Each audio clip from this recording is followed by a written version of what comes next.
যে মুরগির অ্যাভারেজ আছে 2.5 কিলো অবশ্যই হবে।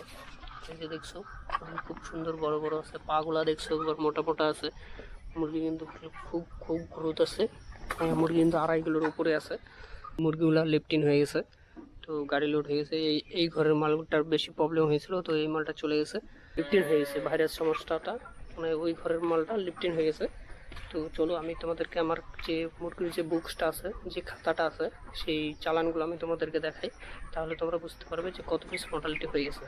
এই যে দেখো 33 দিন থেকে 27 পিস, তারপরে এই যে দেখো 87 পিস, এই যে 60-65 পিস, 80 পিস, 24, মানে এই কয়দিনেই মর্টালিটিটা বেড়ে গেছে। আর টোটাল মর্টালিটি হয়ে গেছে আমার 2600 মুরগির মধ্যে 388 পিস। এই যে দেখছো, তাহলে কি করে মুরগিটার রেজাল্টটা হয় বলো। তো বন্ধুরা, যেটা মেন বিষয় হচ্ছে আমার মুরগি মোটামুটি 350 পিসের মতো মর্টালিটি হয়ে গেছে, মারা গেছে। তো এই মারা যাওয়ার জন্য কিন্তু আমার রেজাল্টটা খারাপ হয়ে গেছে। তো যেখানে আমার মুরগির এখন বর্তমান আজকে 43 দিন বয়স, কিন্তু মুরগির ওজন এখন 2 কিলো 500 আছে, মানে 2.5 কিলো আছে এভারেজ। তো মুরগি কিন্তু খুব ভালো সুন্দর মুরগি আছে, মানে এই ঘরটাতে ঠিক আছে। আর ওই যে বাকি ঘরটা ছিল, তো যেটাতে মানে ভাইরাসটা লাগছে, ওই দিক থেকে লিফটিন হয়ে গেছে।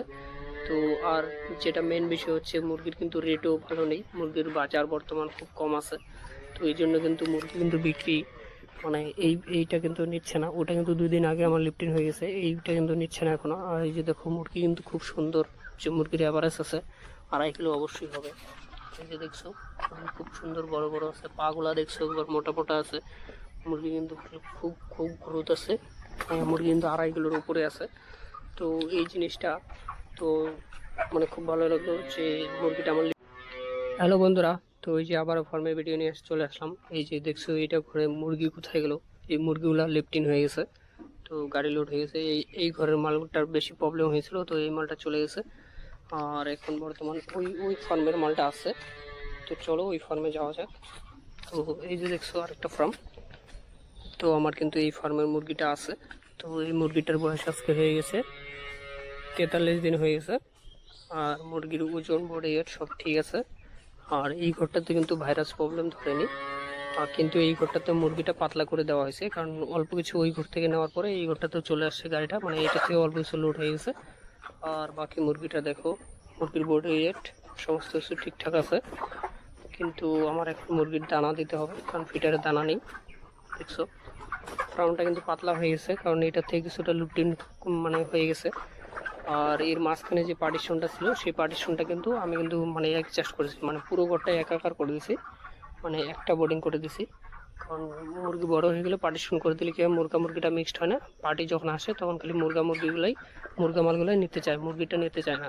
তো দেখছো মুরগি কিন্তু খুব সুন্দর আছে। মুরগির বডি ওয়েটটা দেখাচ্ছি, দেখো দেখছো মুরগি পাড়াটাগুলো একদম ঠিক আছে। কিন্তু ওই ফার্মে আর আমি যে মেডিসিনটা দিয়েছিলাম, সেই মেডিসিনটা আমার ভালো কাজ করছে। তো এক ভাই আমাকে মানে পরামর্শ দিয়েছিল যে মেডিসিনগুলো চালাও। তো মেডিসিনগুলো চালানোর পরে মুরগিটা আমার সুস্থ হয়ে গেল। তো এই ঘরে কিন্তু মর্টালিটি খুব কম, এই যে দেখছো। তো আজকে সকালবেলা 1 পিস মর্টালিটি, কালকে রাত্রে মারা গেছে। তো এই যে দেখছো এই 1 পিস মর্টালিটি, মুরগি কিন্তু মর্টালিটি নেই। কিন্তু ওই ঘরটাতে আমার সমস্যা হয়েছিল, কিন্তু ওই ঘরের মালটা তো নিয়ে চলে গেছে। তো এখন মোটামুটি আমি টেনশন মুক্ত হয়ে গেছি। আর আমাকে এখন মরা মুরগি ফেলতে হবে না, কারণ এই ফার্মের মুরগিটাও আজকে নিয়ে নিয়ে যেতে পারে। তো মুরগিটা নিয়ে গেলে অনেকটা আমি সেফ পাবো। আর যে মেন বিষয়টা হচ্ছে, আমি মনে হয় না যে এবার রেজাল্ট আমার ভালো হয়নি, তো বিল আমার সেরকম হবে না। আর খুবই দুঃখের বিষয় যে মুরগির বাজার খুব কম। তো মুরগির বাজার 60 থেকে 65 টাকা কিলো। তো এই রেটে কিন্তু মুরগি বিক্রি করলে ফার্মার ভাইয়ের লস হয়ে যাবে। তো কি করা যাবে, যেহেতু মুরগিটার ভাইরাস সমস্যা ধরে গেছে, তো মালটা আমার বিক্রি করতেই হবে। তো বন্ধুরা বাকি ভিডিওটা দেখতে থাকো, 2-1 পিস মরা আছে সেটাকে আমি ফেলতে যাবো। তো আমি খাবারটা দিই, তোমরা ভিডিওটা দেখতে থাকো। তো ওই যে বন্ধুরা আমার খাবার দেওয়া শেষ হয়ে গেলো। তো এই যে দেখছো মুরগি এখন সুন্দর খাওয়া দাওয়া করতেছে, প্রত্যেকটা ফিডারে মুরগি খাওয়া দাওয়া করতেছে। তো মুরগি এখন খাবে দাবে, সুস্থ থাকবে, শুয়ে থাকবে আরামসে। আর যেহেতু মানে আজকে 43 দিন হয়ে গেল, তো মুরগি যেহেতু সুস্থ আছে, খাওয়া দাওয়া করছে, মুরগি কিন্তু ওজন আছে 2 কিলো 500। আর আজকে যেহেতু লিফটিন হওয়ার একটা চান্স আছে, যে মানে মুরগির তো রেট কম, এই জন্য মানে লিফটিন হওয়ার অত চান্স নেই। তো আজকে এই মুরগিটা ভালো আছে না, এই জন্য লিফটিন হয়ে যেতে পারে, একটু যখন তখন লিফটিন হতে হবে। তো চলো, আমার কাজটা এখন শেষ, এখন ওরা খাওয়া দাওয়া করবে, জলটা দিতে হবে না, জলে অটোমেটিক হারে জল আছে, তো ট্যাঙ্কিটাতে মোটর চালিয়ে দেবো, বাস কাজ শেষ হয়ে যাবে। তো বিকেলবেলা হয়তো মুরগিটা লিফটিন হওয়ার চান্স থাকতে পারে।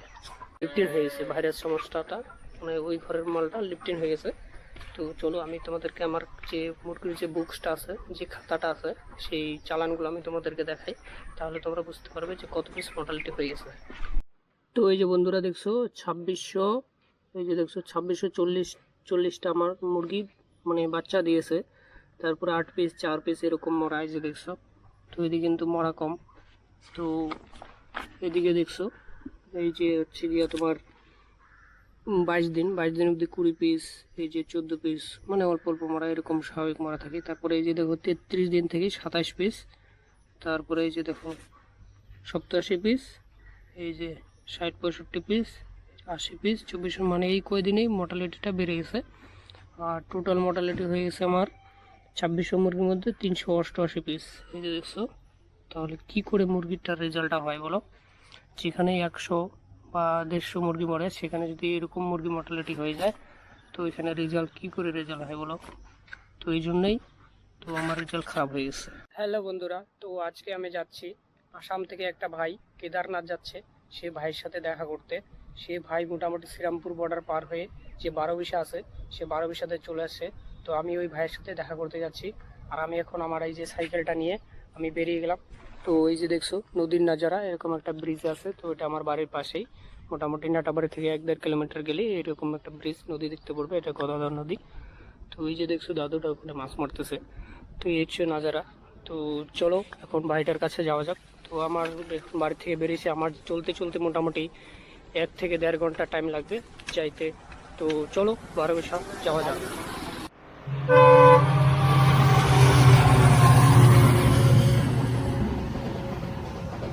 তেজপুর থেকে যাচ্ছে কেদারনাথ সাইকেল দিয়ে, আসাম থেকে আসছে। আর এই নাজারা দেখছো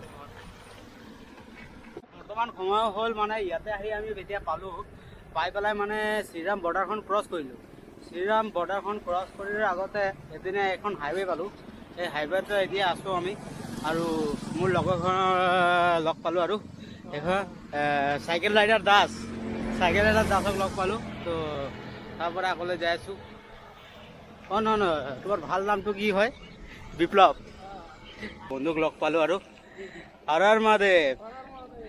তো এই যোৱা কথা আছিলে, মানে কি হ'ল মানে যাব নোৱাৰে বা কিবা প্ৰব্লেম হৈছে তাৰ, সেইকাৰণে নেক্সট ট্ৰিপত আকৌ আমাৰ লগত জইন কৰিবানে?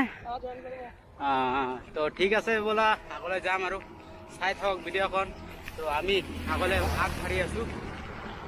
চাব বিচাৰিছে এই নাটটো খুলে যায় আমাৰ, এই নাটখন খুলি গ'ল, এই নাটৰ কাৰণে প্ৰব্লেম দি আছে। আৰু এই গা পাত চাওক, এখন মানে টি চাৰ্টখন কি হৈ গ'ল, মানে বোকা ভৰি গ'ল আহোঁতে, ইমান স্পিডতে আহিছে। তো হ্যালো বন্ধুরা, ভাইটাকে আমি আগায় দিয়ে আসলাম, আর ভাইয়ের সাথে দেখা করে অনেকটা মজা লাগলো, কারণ আসাম থেকে আসছে, আসাম তেজপুর থেকে যাচ্ছে কেদারনাথ। তো ভাইকে আগায় দিয়ে আসলাম, একসাথে খাওয়া দাওয়া করলাম, টেস্ট করলাম, অনেক গল্প করলাম, করার পরে ভাইয়ের সাথে কিছুটা রাইড করলাম। রাইড করার পর আমি এখন আমার বাড়ি যাচ্ছি, আর ভাইকে বললাম যে বাড়ি চলে আসো। ভাই আসলো না, কারণ ভাইয়ের মানে একদিন যদি আমার বাড়িতে থাকে তো একটা দিন লস হয়ে যাবে, এই জন্য ও মানে নতুন রাইডে শুরু করছে। তো আমি এখন যাচ্ছি বাড়ির দিকে। তো চলো বাড়ির দিকে, আর ভাইকে অনেক রিকোয়েস্ট করলাম বাড়ি যাওয়ার জন্য, তো ভাই এলো না, তো আমি এখন একাই বাড়ি চলে যাচ্ছি। চলো বাড়ি গিয়ে ফার্মে মিলছি।